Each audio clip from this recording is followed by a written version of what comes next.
Hey, hi everyone. I think we are live. Welcome to another episode of Bat Balla, and we are going to talk about the last night's game between RCB and GT. Again, a rather one-sided affair, I would say. Uh, really clinical performance by Gujarat Titans. They completely dominated. Starting from the ball one, the way Siraj balled, the way Butler and Sudarshan batted, and the overall, the dynamics of Gujarat were too good for RCB to handle. And like Sulesh had that fear, I'll that he will only assess RCB and RCB's form once they play their games at Chinnaswamy. I mean, same old story, Sulesh. Your initial thoughts on that? Yeah, like I said, the curse of Chinnaswamy returns.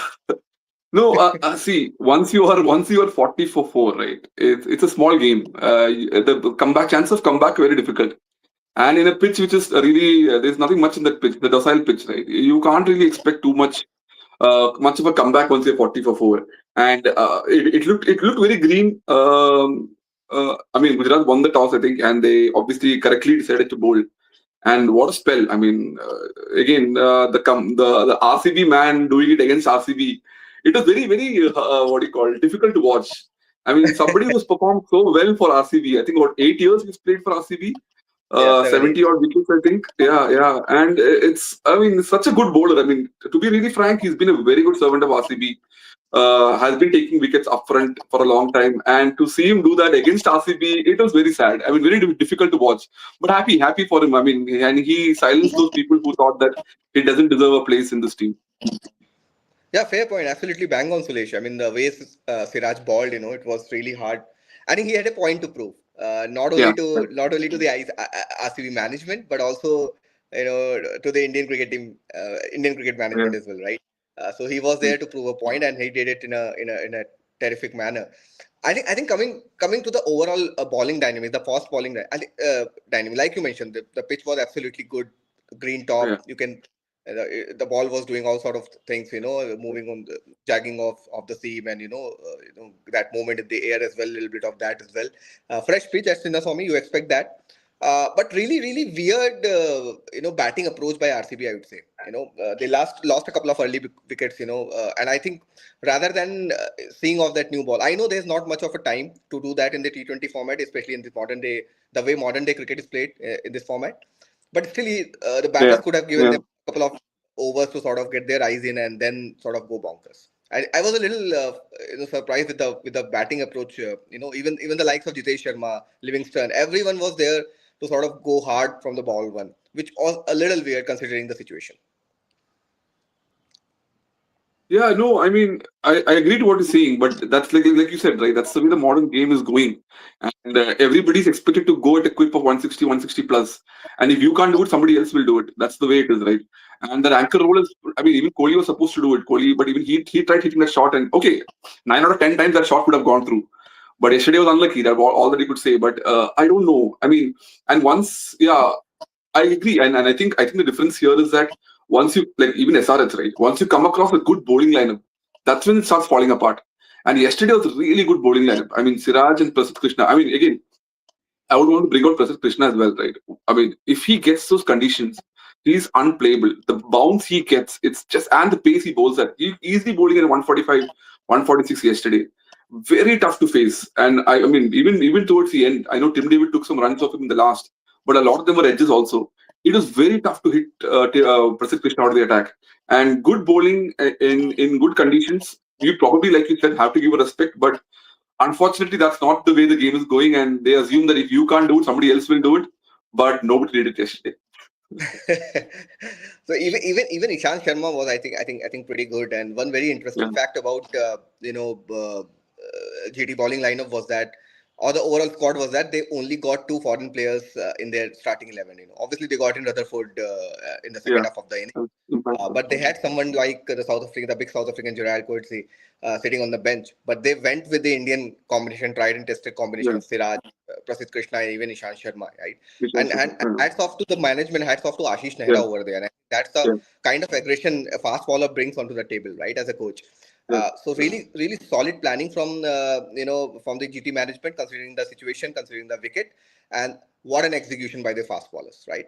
And yeah, let's talk about a couple of things. I want to talk about Jitesh Sharma in particular. I know there was a top order falter.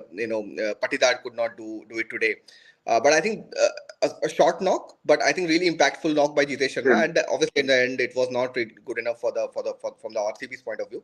But real solid knock by Jitesh Sharma in the middle overs. That's a really No, really good sign for RCB in the coming matches. agreed, and very good signs, like you said, and clean hitting. I mean, you can clearly see that he's able to time the ball very well, which is very crucial, and that's a show of that's a show of strength for a batsman, right? And took on Rashid Khan as well. Again, I want to come back to Rashid Khan also later, but Livingston and I mean, though it is I think 40 odd for four. That small partnership with Livingston and Jitesh put on, I think that was the one that propelled RCB to a big score towards the end with Tim David coming in. But like even though a typical RCB, I think would have folded for 100, is what I felt. Usually earlier on, if you are 40 for 4, like you said, we have seen scores of very less than us by RCB. So that could have happened again. But this putting on a 170 was a brilliant comeback. Like you said, I think Jitesh started off that thing with then Livingston taking it on. Yes, I think he was dropped 3 times something on, and there was a miss stumping as well. But still, I mean, an earlier RCB wouldn't have done this, and I'm very happy with the performance. I mean, putting on a 170 score after being at that 40 for 4 is very commendable. Yeah, from the RCB's point of view, even though they lost the game, but I think really good Yeah, signs with respect to the middle order and lower middle order hitting, especially by Tim David yeah, in the final couple of overs. And I think they've yeah, got a solid team, and I'm sure they will find a way to sort of win games at Chinnaswamy as well. Coming back to GT's bowling, right? The yeah, fast bowlers were absolutely bang on, like we mentioned. They got them in through 540 for four. But I think yeah, somewhere their spinner, Rashid Khan in particular, was not able to back that up, right? Sai Kishore again was yeah. tremendous. I think it's really Super. heartening to see when a left arm spinner sort of gives that reps and ball those lengths, which is really difficult for them to hit. Almost got Livingston, got Jitesh Sharma. Uh, I think he's a very good prospect, not only for GT but also for the Indian team. When was the likes of say Jadeja already retired, Akshar Patel is there, but I think he could be a good partner to Akshar Patel is if there is any bit of help in the wicket. I think. What are your thoughts on Sai Kishore? No, brilliant. I mean, like you said, so good to see. I mean, I genuinely like the art of left arm spin because it's difficult, right? You don't get much turn, and because of that, you don't get much turn. You look at the bounce and the way you release the ball, at the angle you release the ball, and it's such a beautiful art. And it is on perfect display yesterday. Even the ball to get Kunal Pandya out, it looked like almost like a dusra the way he delivered that ball, and it is so good to see. And the control, right? Stopped. The super, That ball really yeah, really stopped on Pandya, it and just that stopped was on not him. a Yeah. yeah, that was not that kind of wicket where ball would like really stop onto the batter, Oh, right? correct. It is some sort of a dusra which a left arm opposite doesn't. We don't see it usually, and so good to see a left armer doing variations with the delivery, with the wrist, with the what do you call your position as well. And like you said, it is so difficult to play him. I mean, Livingston struggled throughout facing Sai Kishore. And Yep. hopefully, yes, he'll come to Indian team soon, especially in the white ball cricket. I think he has a good potential. With him, I can just see him and Varun Chakravarti causing a lot of troubles for batsmen in the middle order in the future. Yeah, let's get to Rashid Khan as well, right? Uh, After the injury, I think since last year, Rashid Khan has not been the same Rashid Khan, and that's problematic for GT. That's and like you said, they are taking only two foreign players. Do they even need those two foreign players? I mean, Butler obviously will play, but the way Rashid is bowling, it's not good, and he's using more of those dusras than the traditional leg spin. The leg spin hardly came, and he's not confident in the leg spin, which is a very big problem. I mean, if you're a leg spinner and you're not confident of your stop ball, and the stop ball is so easily picked up by Livingston. Whenever he bowled that leg spin, it is just whacked by six. So it's difficult. I mean, I don't know what's playing in his head. It's something which he probably has to go back to the drawing board. But we are seeing more dusras, more googlies coming in, and that's not really a good sign for a leg spinner. Yeah, fair point. I think I was going through his stats, for the last season as well, and he had a very ordinary season with GT last time Yeah, around, right? Economy yeah, rate of more than 8.5. Only 10 odd wickets in those 12 games or something like that, right? And in this season as well, the first three games have been really ordinary, and that is yeah, probably that could be because they need a fighting Rashid Khan, GT for their yeah, overall combination of the side because they don't have a. I know there's Manav Sutar again, a left armer who is waiting on the bench, but hmm, the class of Rashid Khan, he's a champion bowler. He has been yeah, doing this for years, But like you mentioned, post that injury, I think he needs to find a way, figure out a way to sort of get back into this game. And I think a very very valid point on him bowling more googlies than he used. Yeah, His googly used to be deadly because he used to use it exactly. like a weapon, say Correct. once every over or once every couple of overs. But now he's bowling Correct. two or three googlies in an over. So batsman Yeah. basically is prepared for that ball, right? Yeah. And probably Exactly. his Yeah. release is also something maybe batters are also sort of figured out, his Exactly. release point where's the ball gonna go. So Yeah. I think Rashid has to innovate now.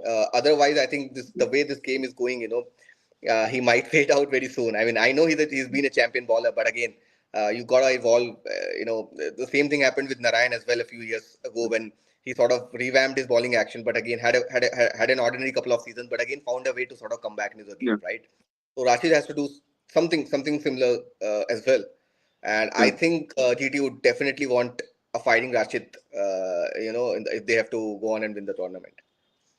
Yeah, agree, agree. And I mean, I don't think there's anything more to discuss in that particular innings. Let's look at the GT batting, right? And very smart. Like we discussed, right? This will be a battle of the GT batsmen versus the RCB bowlers, and GT played that first spell so beautifully. I mean, I know there was one. I mean, obviously Gill got out, but he got out in the fifth or sixth over, right? Until then, they were playing it so beautifully, and they knew that don't take chances against these guys. Once these guys go, it's probably a little shaky bowlers that are coming in afterwards, and that's exactly what happened. Sai Sudarshan spent time on the wicket, exactly like how you said RCB should have played. And once he got into that wicket, it was very easy. I mean, the runs were coming so beautiful off his bat. And Butler also took his time, took some 10 balls to get into the wicket, and then the typical Butler came into form, and the match was over. Once that particular spell was seen through, the opening spell of RCB, I think it was GD's batting all the way through. Suresh, that's the beauty of batting second, right? When you're batting Yeah, first, you don't know. yeah, I mean, can't blame RCB batters for that yeah, because you really yeah, don't know what the target's gonna be, right? You are setting the target, and that's where 170 versus 200. Saw that yesterday as well. Although despite the fact that there was some help for seamers, 170 seemed to be a very ordinary total, right, yeah, against the quality top order. And the advantage with GT was that they knew exactly what they were chasing.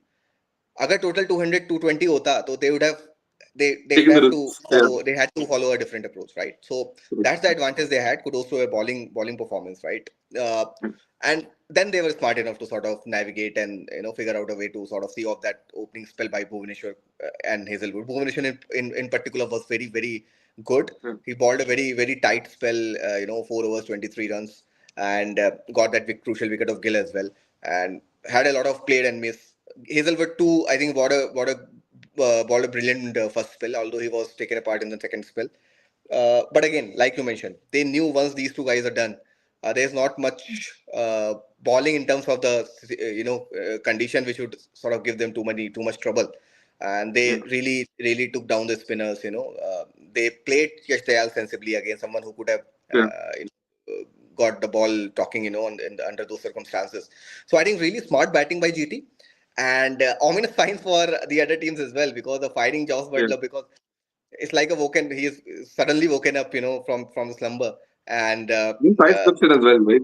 Almost third consecutive 50, almost. yeah. So I think the kind of red hot form he's in. I don't know why. I still want to debate why Rajasthan Royals let him go. Did not retain him. It's really weird. But I mean, happy for Gujarat the way they batted, and then the beauty of this is that they've got Rutherford at number four. They could have Mm. got could have Yeah, fitted in Glenn Phillips as well somewhere in the batting order. So they yeah, only went ahead with two foreign players. They yeah. got Rutherford as an impact sub. If and when required, I'm sure they will get in Glenn Phillips in the side. Glenn Phillips, yeah. No, I think it should happen sooner than later. Yeah, I mean, a T20 lineup should not have Glenn Phillips. Yeah, and I think one last thing I want to touch upon here is the RCB bowling. Right. I mean, is there a weakness that's being visible now? Livingston, Krunal, and Rasik slash Suyesh. Is that a weakness that other teams are going to utilize? Like you said, maybe play out the first 4 5 overs and then okay, Krunal has been a defensive bowler. What Krunal's advantage is he'll never get you those wickets, but he'll be very tight. And once he's tight, the somebody else next to him will take a wicket. But who's next to him? You have Livingston. And you, Rasik, I mean, he's raw. He's good, but he's raw. He's not. I don't think he's still IPL level yet. And Suyash also, they didn't even have the guts to take him the team today. So I think that that's a weakness that's coming around in RCB. And maybe other teams will start, identifying this and playing, waiting for the time to come for the middle orders to attack and take advantage. But yeah, I think there's a clear weakness there.